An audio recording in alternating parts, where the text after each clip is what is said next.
भारत गौरव आचार्य श्री पुलक सागर जी गुरुदेव के प्रवचन और लेटेस्ट धार्मिक भजन व कार्यक्रम निशुल्क देखने व सुनने के लिए हमारे YouTube चैनल जीन शरणम मीडिया को आज ही सब्सक्राइब करें और सबसे पहले देखने के लिए बेल आइकन पर क्लिक जरूर करें। वक्त रहते अच्छे संस्कार दीजिए।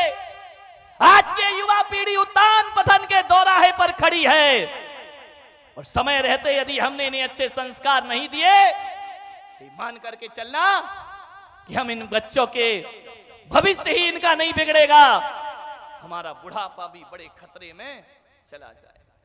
जीवन अच्छा दीजिए। यदि घर में जैसा चरित्र आप जिएंगे बच्चा वैसा ही चरित्र अपने जीवन में। मैंने कहा एक बात बताओ, क्या तुम्हारे मम्मी पापा में झगड़ा होता है? बोले महाराज रोज झगड़ा होता है, उसी की तो पिक्चर हम अपने आप में। जैसा आप चाहते हैं कि मेरा बच्चा एक आदर्श बच्चा बने तो माँ बाप से निवेदन है कि तुम्हें भी अपने जीवन में कुछ आदर्श स्थापित करना होंगे। यदि आपका जीवन अच्छा नहीं है, आपके जीवन में यदि पवित्रताएं नहीं है, आपका जीवन यदि अनुशासित और मर्यादित नहीं है तो ख्याल निकाल दीजिए कि आपकी औलाद मर्यादा पुरुषोत्तम राम बन करके खड़ी होगी। ये केवल एक ख्याली पुलाव है। हमें आज के बच्चे इतने होशियार हैं कि जो अकल तुम लोगों को 18 साल में आई है वो अकल बच्चों को 5 साल में आ गई है। ध्यान रखिए, इतनी आज एक्स्ट्रा हो गई है आज की ये जनरेशन, इतनी ज्यादा आधुनिक हो गई है, इतनी ज्यादा आगे बढ़ चुकी है युवा पीढ़ी। मैंने एक बच्चे से पूछा, वही 10 साल का बच्चा होगा, मैंने कहा एक बात बताओ, अपने देश में एक कानून है कि लड़के की शादी की उम्र 21 साल हुआ करती है और लड़की की उम्र 18 साल हुआ करती है। मैंने कहा बच्चे बताओ ऐसा क्या होता है? बड़ा प्रतिभाशाली बच्चा रहा, उसने कहा महाराज बताओ। मैंने कहा हाँ। बोले ऐसा इसलिए होता है। मैंने कहा उसकी उम्र भी 21 साल क्यों नहीं रखी है? बोले इसलिए नहीं रखी कि जो अकल लड़कों को 21 साल में आती है वो अकल लड़कियों को 18 साल में।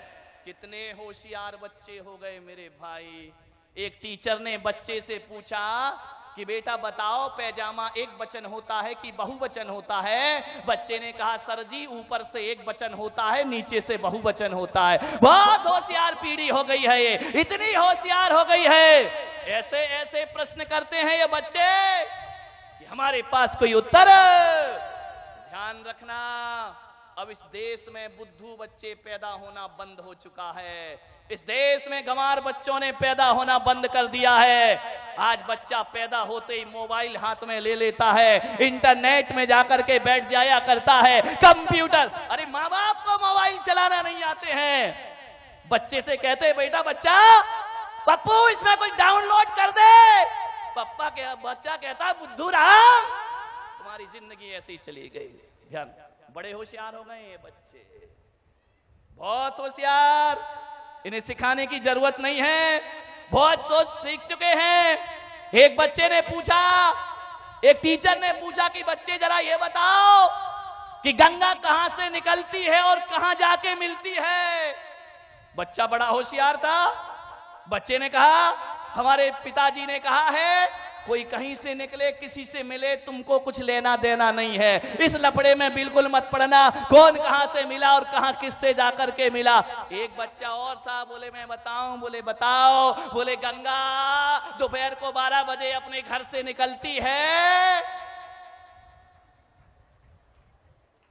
और कौन बोला? उमेश भिंडी से जाके मिलती है।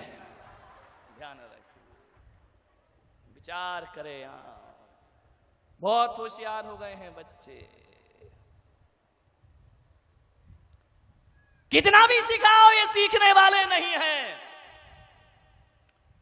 एक माँ बाप मेरे पास आए, बोले महाराज हम बच्चे को जो सिखाते हैं वो उल्टा ही करता है। मैंने कहा ध्यान रखो, ये पीढ़ी बिल्कुल नहीं सीखेगी, सिखाने के तरीके बदलना पड़ेंगे। एक पति पत्नी मेरे पास दर्शन करने आए, 5-6 साल का बच्चा भी साथ था। पति पत्नी ने बच्चे से कहा कि महाराज हैं, इन्हें धोख दो, इनको प्रणाम करो।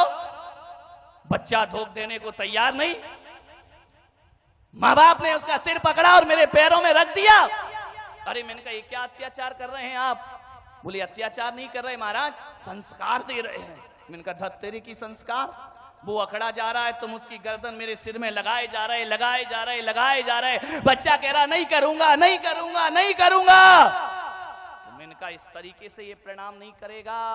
तो उन्होंने कहा महाराज हम कैसे सिखाएं, बड़ा ढीठ हो गया, कुछ सीखता ही नहीं है। मैंने कहा बच्चा ढीठ नहीं हो गया, तुम्हारी सिखाने की शैली गलत हो गई है। छोटा सा बच्चा था, ज्यादा बोलना भी उसे नहीं आता था। माँ बाप से मैंने कहा एक काम करो, तुम दोनों जरा हाथ जोड़ो। माँ बाप ने हाथ जोड़े। मैंने कहा अब तुम नमोकार मंत्र पढ़ो। माँ बाप नमोकार मंत्र पढ़ने लगे। छोटे से बच्चे ने देखा कि मम्मी पापा हाथ जोड़े हैं, उसने भी झट से हाथ जोड़ लिए। अब नमोकार तो उसे आता नहीं था, वह मुंह से बुदबुदाने लगा, ओंठ चलाने लगा। अब मैंने कहा तुम दोनों प्रणाम करो। माँ बाप ने प्रणाम किया और बच्चे ने भी प्रणाम कर लिया।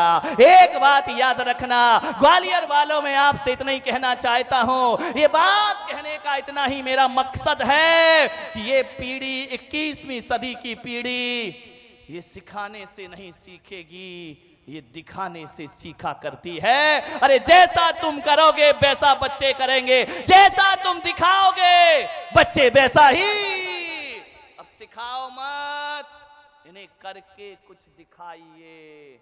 यदि आपने दिखा दिया, मालूम है बच्चे कैसे होते हैं? ये जो कैमरा लगाना मेरे सामने, टीवी का कैमरा, कभी छोटे बच्चों को देखना जो पलंग पे लेटा रहता है, वह बोलता कम है, वह देखता ज्यादा है। छोटे बच्चे किसी भी चीज को बड़ी टकटकी लगा करके देखा करते हैं। हमारी पलकें झपक जाएं लेकिन बच्चों की पलकें नहीं झपका करती हैं, बड़ी टकटकी लगा के देखते रहेंगे, देखते रहेंगे। आप सोच रहे हैं कि ये देख रहा है, अरे वो देख रहा नहीं, वो इस कैमरे की तरह निगाहें टकटकी लगा करके देख रहा है। और जो जो बच्चा देख रहा है वो उसके दिमाग में रिकॉर्ड होते चले जाता है, और जो जो रिकॉर्ड होता है वही उसका व्यवहार। अभी कैमरा मुझे देख रहा है, बिल्कुल टकटकी लगाए, यहां वहां नहीं देख रहा है, और अभी कुछ नहीं बोल रहा, चुपचाप खड़ा है। और जब मैं चुप हो जाऊंगा फिर ये बताएगा कि मैंने कैसा एक्शन किया, मैंने क्या बोला।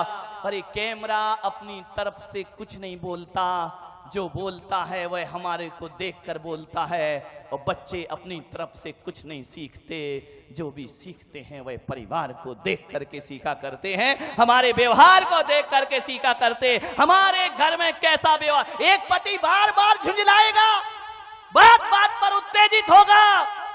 मैं आपसे पूछता हूं, सोचो बच्चा क्या रिकॉर्डिंग करेगा। एक बात ध्यान रखिए, जब तक औलाद नहीं हुई है तब तक जो करना है कर लो, और जिस दिन किसी औलाद को जन्म दे दो तो माँ बाप बनने का रोल अदा आपको करना चाहिए, शिक्षक बनने का रोल अदा आपको करना चाहिए। माँ की गोद बच्चे की प्रथम पाठशाला हुआ करती है। स्कूली ज्ञान के भरोसे मत रहना।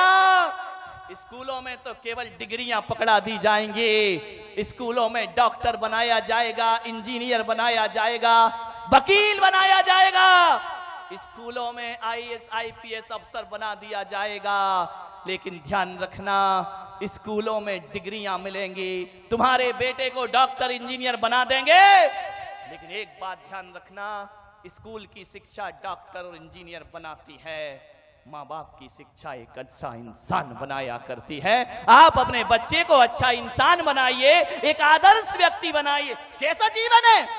एक दादाजी को बच्चा जवाब दे देता है, क्या संस्कार हैं आपके घर में? विचार करिए, सोचिए आप। एक दादाजी को बच्चा जवाब दे रहा। मैंने दादाजी से कहा कि दादाजी ये जवाब दे रहा है आपको। बोले क्या करूं महाराज, सुनता ही नहीं है। एक बोलो तो हजार सुनाता है। मैंने कहा तुम कैसे दादाजी हो?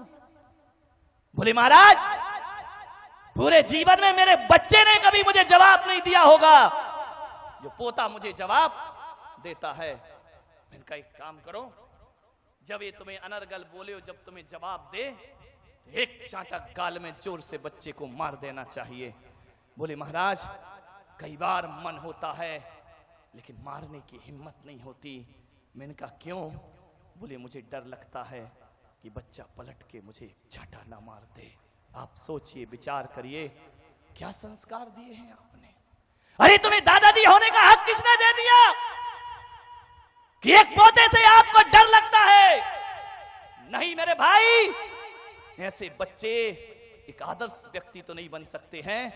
यदि एक दादाजी और एक बाप अपने बच्चे से कुछ कहने में डरता है तो समझना वो ऐसे आत्मघाती संस्कार दे रहा है कि आज बच्चा माँ बाप पर धौंस जमाता है, कल मोहल्ले में जमाएगा, परसों समाज में जमाएगा, और एक दिन तुम्हारा बेटा आदर्शवादी बेटा तो ना बनेगा बल्कि आतंकवादी बेटों में उस बच्चे का नाम शामिल हो जाएगा। आपसे मेरा निवेदन है, इतनी जुर्रत बच्चे की नहीं होना चाहिए कि वह माँ बाप को पलट करके जवाब दे सके। ध्यान रखिए, कैसे होगा ये? जब पति पत्नी रात दिन झगड़ते रहेंगे, लड़ते रहेंगे, जब आप अपने माँ बाप को जवाब देंगे तो औलाद भी तुम्हें जवाब देगी। ध्यान रखिए, बच्चे वही करते हैं जो तुम करते हो। ध्यान रखिए, आप सोचते हो कि बुढ़ापे में हमारा बच्चा हमारी सेवा करे, एक अच्छा बेटा बने, तो आपसे मेरा निवेदन है कि आज से ही अपने घर में बुजुर्गों का सम्मान करना सीख जाइए। हरे मैं कहता हूं कि अपनी भाषा पर विशेष ध्यान दीजिए।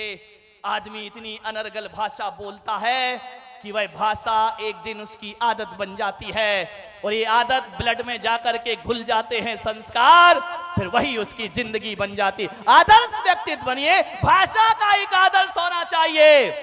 ऐसा परिवार बनाओ, ऐसा माहौल बनाए माताएं कि बड़ों से ही आप कहना ना सीखें बल्कि बच्चों से भी आप कह करके बातें करें, बच्चों में भी जी लगा करके बातें करें। अरे बच्चों की बात तो छोड़ो, मैं तो कहता हूं कि तुम्हारे घर में जो नौकर रहता है ना, उससे भी इज्जत से पेश आइए। इज्जत से पेश आएंगे ना तो नौकर ये नहीं कहेगा कि हर साल मेरी तनख्वाह बढ़ाओ। यदि सम्मान दोगे तो उतनी तनख्वाह में भी आनंद के साथ जी लेगा, आपकी इज्जत करेगा, आपका सत्कार करेगा। इज्जत से पेश आइए, ऐसे शब्द ना बोले। मैं बड़े आदर के साथ बहुत बहुमान देता हूं कि जैन समाज में एक समाज ऐसी है जिसने आज भी अपनी भाषा की सभ्यता नहीं खोई है, और इतनी अच्छी भाषा उनके घरों में बोली जाती है। मैं कोई पक्षपात नहीं कर रहा हूं, मैं पूरे देश में घूमा करता हूं, लेकिन कह सकता हूं कि जैन समाज में खंडेलवाल जैन समाज वो समाज है जहां बोली में आदर्श हुआ करता है, बोली में सभ्यता हुआ करती है। अरे बड़े तो बड़े, वहां तो साफ लगा करके बात की जाती है, वहां तो अच्छे शब्द बोले जाते हैं, वहां काका जी नहीं कहा जाता है, काका साहेब कह करके बुलाया जाता है। और तो और वहां ऐसा कल्चर है, उनकी ऐसी संस्कृति है, ऐसी पढ़ी लिखी समाज है कि ड्राइवर को भी ड्राइवर कह के नहीं बुलाते हैं, उसे भी ड्राइवर जी कह करके आवाज दिया करते हैं। ये सभ्यताएं सीखिए। आप कैसा बोलते हैं अपने घर में? इज्जत से बोलेंगे तो बच्चा भी इज्जत से बोलेगा। ध्यान रखिए मान्यवर, किसी आदमी को क्या चाहिए? दो मीठे शब्द चाहिए, और क्या चाहिए? तुम्हारे घर कोई आ जाए, मैं कहता हूं चाय फीकी हो तो चल जाएगी, लेकिन आदमी की वाणी बड़ी मीठी होना चाहिए। मीठी वाणी होगी, वाणी अंतरंग का दर्पण हुआ करती है। आप जिन शब्दों का प्रयोग करते हैं उससे आपके स्तर का पता चलता है। जिन भाषा का आप प्रयोग करते हैं उससे आपके चिंतन का पता चलता है। यदि आप असभ्यता भरी बातें बोलते हैं तो समझ लीजिए कि हमारा स्तर बहुत गिरा हुआ स्तर है। अच्छी भाषा का प्रयोग करिए। नौकर से भी आप कहकर और जी लगाकर बात करना सीखिए। यह है बच्चों की परवरिश करना। मान्यवर, सोचना है आपको। एक दो दिन अटपटा लगेगा, जिन घरों में आदत नहीं है अच्छे से बोलने की। अब एक दो दिन यदि आप कहोगे बच्चों से तो बड़ा अटपटा लगेगा कि हम क्या बोल रहे हैं, ऐसा लगेगा, हंसी भी आएगी। लेकिन आप इस हंसी से मत घबराएं। दो चार दिन बुरा लगता है, और एक दिन यही शब्द हमारे जीवन की आदत बन जाया करते हैं। और आज जो बुरा लग रहा है, 2 लोग घर के हंसेंगे, कोई बात नहीं है, लेकिन कल जो हंसने वाले हैं वही तुम्हारा आदर्श व्यक्तियों में नाम लेंगे, वही तुम्हें इज्जत से बात करेंगे। इसलिए कभी भी राजस्थान में, मारवाड़ में आप जाइए, जोधपुर में जाइए, वहां तो मेरे भाई गाली भी बड़ी अदब से दी जाती है। वहां कुत्ते को कुत्ता नहीं कहा जाता, वहां कुत्ता सा कह करके बुलाया जाता है। गाली भी देना है, कोई आ जाए मेहमान तो कहा जाता है पधारो सा, और जाता है तो कहा जाता है पधारो सा। कोई नहीं कहता कि अब आप जाइए। विचार करिए आप, भाषा में सभ्यता होना चाहिए। सभ्य भाषा होगी, जब तक आदमी नहीं बोल रहा है तब तक उसके प्रति आप कोई आकलन नहीं कर सकते हैं। और जिस दिन आदमी बोल पड़ता है, पता चलता है कि कितने गहरे पानी में आदमी जिया करता है। अच्छी भाषा का प्रयोग करिए, बेहतरीन शब्दों का चयन करिए अपने जीवन में। यदि बच्चों को अच्छी परवरिश देना है, ध्यान रखिए, आपकी जिम्मेदारी है। एक बात याद रखना, एक विद्यालय बनाना बहुत आसान काम है, 100 स्कूल बनाना आसान काम है, ये कोई बहुत बड़ा काम नहीं होता है।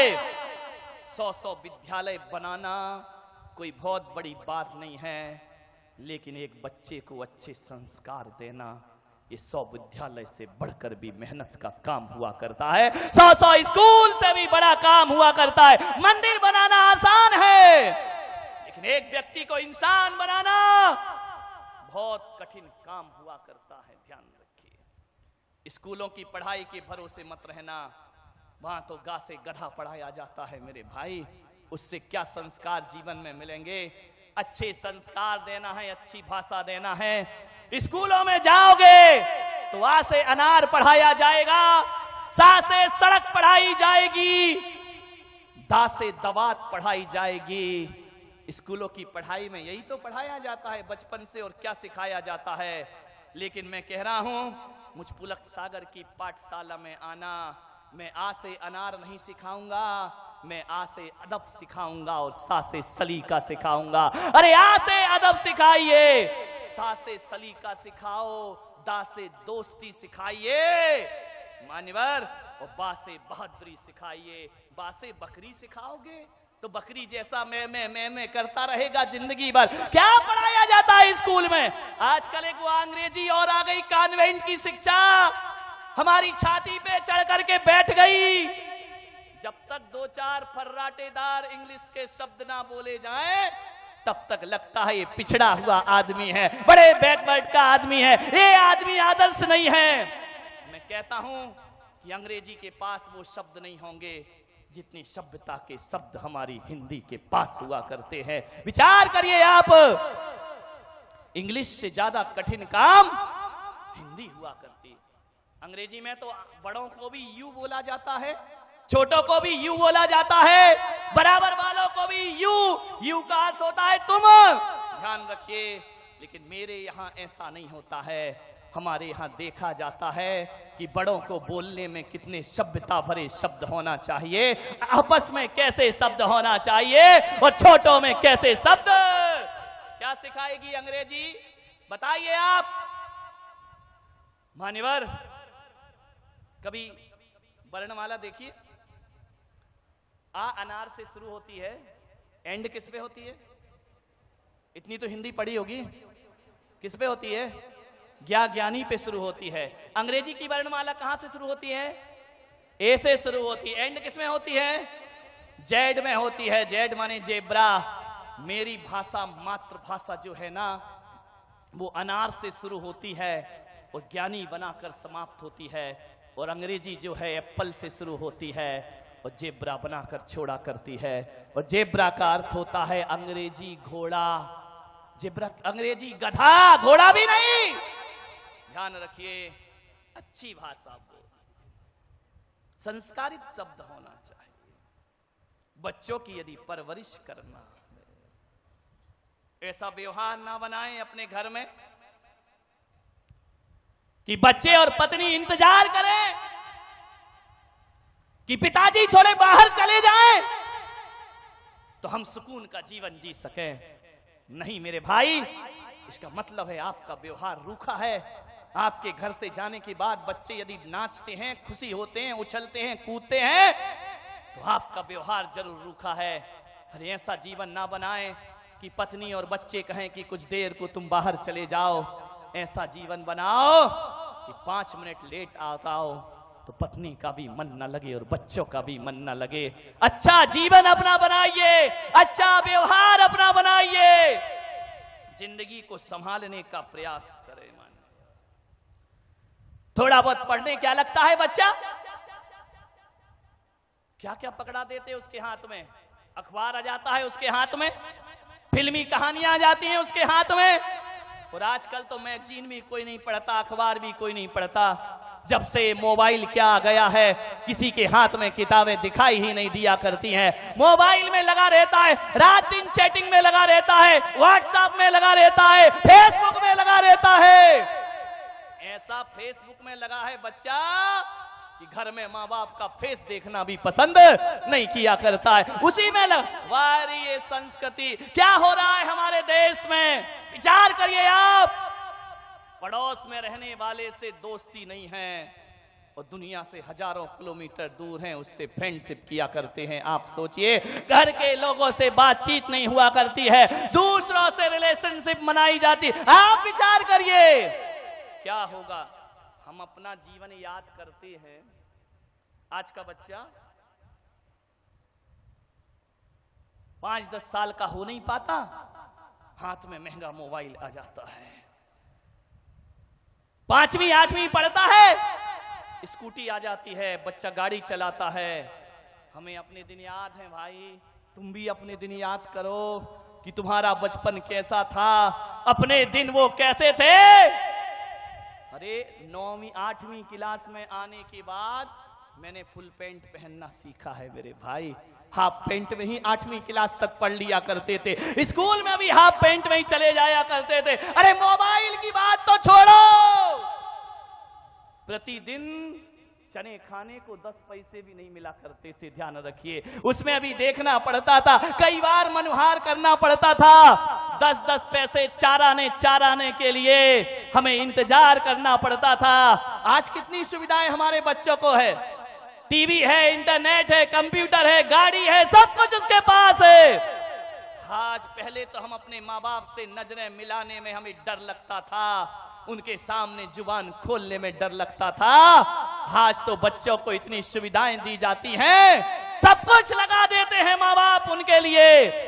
पहले इतने लाड़ प्यार से कोई राजा रानी के बच्चे पला करते थे, जैसे आज साधारण लोगों के बच्चों का लालन पालन हो रहा है। बहुत अमीर लोगों के बच्चे होते थे जो बड़े लाड़ प्यार से पढ़ाए जाते थे, उन्हें बाहर पढ़ने भेजा जाता था।